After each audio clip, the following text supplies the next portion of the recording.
Hello. Hello. ആ ജമാലാണോ? അതെ, ജമാലാണ്. ആരാ? ഇത് പഞ്ചായത്തിൽ നിന്നാണേ. ആ, നിങ്ങൾ ഇതുവരെ നികുതി അടിച്ചില്ലല്ലോ. നികുതിയോ? എന്റെ നികുതി സെക്രട്ടറി ലീവാ, അതുകൊണ്ടാണ് നികുതി അടയ്ക്കാത്തത്. സെക്രട്ടറിയുടെ ആവശ്യമൊന്നുമില്ല. നിങ്ങൾക്ക് പഞ്ചായത്തിലെ ഫ്രണ്ട് ഓഫീസർ വന്നാൽ നികുതി അടയ്ക്കാൻ പറ്റും. നിങ്ങളെ പഞ്ചായത്ത് സെക്രട്ടറിന്റെ കാര്യമല്ല പറഞ്ഞത്, എന്റെ സെക്രട്ടറി ലീവാ, അതുകൊണ്ടാണ് നികുതി അടയ്ക്കാത്തത്.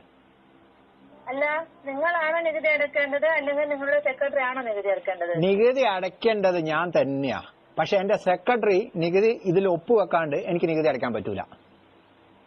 നിങ്ങളുടെ സെക്രട്ടറി ആരാ? എന്റെ സെക്രട്ടറി എന്റെ കെട്ടിയോളാ. ഓളിപ്പോ പ്രസവ അവധി പോയതാ. മാഡം വരാണ്ട് എനിക്ക് മാഡം വരികയും വേണം. പ്രസവാവധിയും നാപ്പോളിയും ഇതെല്ലാം കഴിഞ്ഞിട്ടാ മാഡം വരുള്ളൂ. അത് കഴിഞ്ഞിട്ട് എനിക്ക് നികുതി അടയ്ക്കാൻ പറ്റുള്ളൂ. നിങ്ങളെന്താ തമാശ പറയാ? ഇത് ഞങ്ങളുടെ ജോലിയായിട്ട് വിളിക്കുകയാണ്. ഇത് എന്റെ ജോലിന്റെ ഭാഗമായിട്ടാണ് എന്റെ സെക്രട്ടറി അവധി പോയത്. അതുകൊണ്ട് മാഡം അവധി കഴിഞ്ഞ് നാപ്പോളിയും കഴിഞ്ഞ് പ്രസവവും കഴിഞ്ഞ് വന്നിട്ട് എനിക്ക് നികുതി അടയ്ക്കാൻ പറ്റുള്ളൂ. നിങ്ങൾ എന്താണ് ഇങ്ങനെയൊക്കെ സംസാരിക്കുന്നത്? ഞാൻ പിന്നെ എങ്ങനെ സംസാരിക്കണോ? ഞാനൊരു വീടിന്റെ പ്ലാനും വരച്ചിട്ട് 1500 സ്ക്വയർ ഫീറ്റിന്റെ ഒരു വീടിന്റെ ഒരു പ്ലാനും വരച്ചിട്ട് 100 വട്ടാണ് പഞ്ചായത്തിൽ വന്നത്. ആദ്യം വന്നപ്പോ ഉണ്ടല്ലോ, നിങ്ങളെ പഞ്ചായത്തിന്റെ ഉള്ളിലേക്ക് കയറുമ്പോൾ തന്നെ ഒരു പല്ല് ഉന്തിയ ഒരു പെണ്ണാൾ കുത്തിരിക്കുന്നില്ലേ? എവിടെ ഫ്രണ്ട് ഓഫീസ്? ആടെ മുന്നിലേ എവിടെ? ഫ്രണ്ട് ഓഫീസിലോ? കയറി വരുന്നിടത്തില് ഫ്രണ്ട് ഓഫീസ് അല്ലാണ്ട് പിന്നെ ബാക്ക് ഓഫീസ് ഉണ്ടാകുക. Front office. ഓക്കെ. ആ പല്ലുന്തിയ പെണ്ണിന്റെ കയ്യിലുണ്ടല്ലോ, ഞാൻ എന്റെ കയ്യിലുള്ള പേപ്പറും എല്ലാം ഓള് വാങ്ങി വെച്ചിട്ട് 1500 ഉറുപ്പികയും ഓള് വാങ്ങി വെച്ചിട്ട് ഇപ്പൊ മാസം 1.5 മാസമായി. എപ്പോ ചെന്നാലും എന്തെന്നാ, ഒന്നൊക്കെ പറയും സെക്രട്ടറി അവധിയിലാണ്, അല്ലെങ്കിൽ പറയും ഓളെ പ്രസവത്തിന് പോയത്.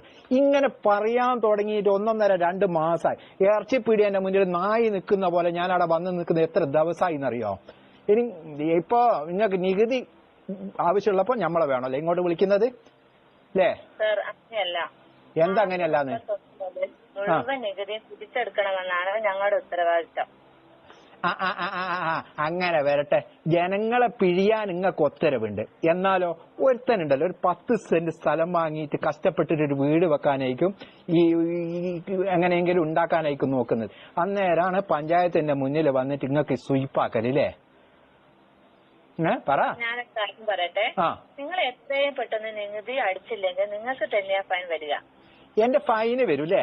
എന്റെ മോളെ, എന്റെ ഒരു വർഷത്തേക്ക് ഞാൻ എന്റെ പുരക്ക് എത്ര ഉറുപ്പിയാണ് നികുതി ഉള്ളത്? ഒരു വർഷത്തേക്ക് നികുതി വരുന്നത് 658 രൂപ ഉണ്ടാവും. ഓക്കെ. ഞാൻ ആ 658 റുപ്യോ, ആ 658 റുപ്യ ഞാനിപ്പോ 2-3 മാസം കഴിഞ്ഞിട്ടാണ് അടയ്ക്കുന്നതെന്ന് വിചാരിക്കുക. എന്നാൽ എത്ര റുപ്യ എനിക്ക് ഫൈൻ ഉണ്ടാവും? 2 മാസത്തേക്ക് 30 രൂപയാണ് ഫൈൻ വരുന്നത്. ഞാനിപ്പോ വേഗം അടയ്ക്കാൻ വേണ്ടിയിട്ട്. ഓക്കെ. 2 മാസത്തേക്ക് 30 റുപ്യ എനിക്ക് ഫൈന് വരുന്നത്. അതുകൊണ്ടല്ല നിങ്ങൾക്ക് ഇപ്പൊ ഇത്ര. അതാ ഞാൻ ഇപ്പൊ അടയ്ക്കാൻ 2 മാസം കഴിഞ്ഞിട്ട് 30 റുപ്യ എനിക്ക് ഫൈന് വരും. ഞാനൊരു കാര്യം ചോദിക്കട്ടെ, ഞാനിപ്പോ 1.5-2 കൊല്ലം മുമ്പുണ്ട് ഒരു 1500-2000 സ്ക്വയർ ഫീറ്റ് വീടുണ്ടാക്കാൻ വേണ്ടിയിട്ട് എത്ര റുപ്യനൊന്നും അറിയാം പെർമിറ്റിന് വേണ്ടി വരിക?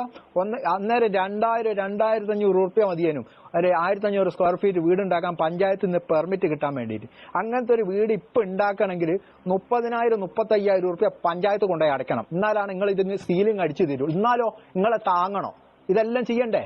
ഇതെല്ലാം ചെയ്ത് കഴിഞ്ഞിട്ട് എന്നിട്ട് ഇപ്പൊ ഈ 35,000-40,000 റുപ്യ ആക്കിയതിന് നിങ്ങൾക്ക് ഒരു സങ്കടവും ഇല്ല.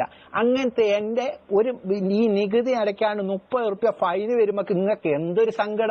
പൊരയിലേക്ക് വിളിച്ചിട്ട് അല്ലോ സാറേ നിങ്ങളെ 30 റുപ്യ ഫൈന് വരും, ഞങ്ങളെ 30 റുപ്യ ഞങ്ങളല്ല അടയ്ക്കുന്നത്, നിങ്ങൾക്ക് എന്താ ഇത്ര സങ്കടപ്പാടുള്ളത്?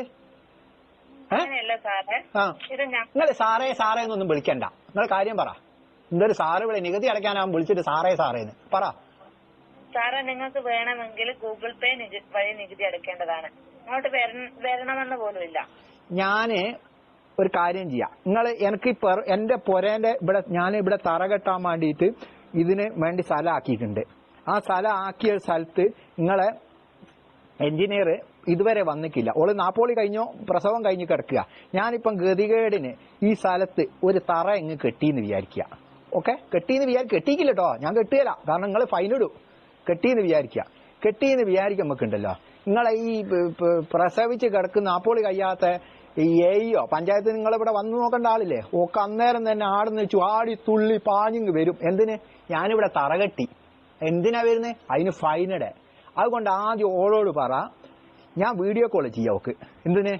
എന്റെ ഈ സ്ഥലം കാണിച്ചു കൊടുക്കുക, ഓൺലൈനിൽ കാണിച്ചു കൊടുക്കുക. നിങ്ങളിപ്പോ ഓൺലൈനിലല്ലേ ഗൂഗിൾ പേ ചെയ്തിട്ടല്ലേ നികുതി അടയ്ക്കാൻ പറയുന്നത്. നിങ്ങളെ ഗൂഗിൾ പേ ചെയ്ത് കഴിഞ്ഞാൽ നിങ്ങൾ നികുതി അടയ്ക്കുക. നിങ്ങൾക്ക് അങ്ങോട്ട് വാങ്ങാനുള്ളത് കൊണ്ട് നിങ്ങൾ ഓളെ ഞാൻ വാട്സപ്പിൽ വീഡിയോ കോൾ ചെയ്യാം.